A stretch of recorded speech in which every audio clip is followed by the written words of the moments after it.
Ce mec a créé le son le plus connu de la planète et a fini sans abri et fauché. En 1969, le groupe Winston enregistre un morceau. C'est une phase B, donc c'est ce qui vient soutenir la phase A, qui est le single principal sur le vinyle. Donc c'est un morceau secondaire qui a pas grande importance. Et à 1 minute 26 du morceau, il leur manque un passage. Et le batteur Gregory Coleman va faire un break de batterie stratosphérique.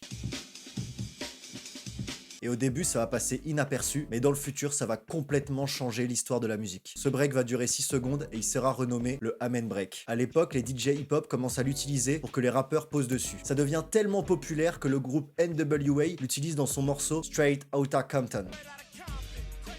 Désolé pour l'accent. Et c'est pas fini, car en modifiant et en accélérant un peu le rythme, il y a des nouveaux styles musicaux qui se créent, comme la jungle ou la drum and bass. Et après ça, ce break devient tellement iconique qu'il est utilisé dans plein de morceaux populaires. On le retrouve chez Oasis, David Bowie ou même dans le générique de Futurama. Le sample a été officiellement utilisé plus de 6000 fois, ce qui en fait le sample le plus utilisé du monde. Quand tout ça se passait, l'auteur Gregory Coleman n'était même pas au courant que son break était repris par tout le monde. Des maisons de disques et des maisons d'édition se sont emparées du sample et se sont appropriés les droits, et il a rien gagné dessus, et il est mort en 2006 en étant sans abri. Et si tu veux d'autres histoires sur la musique, il faut que tu t'abonnes.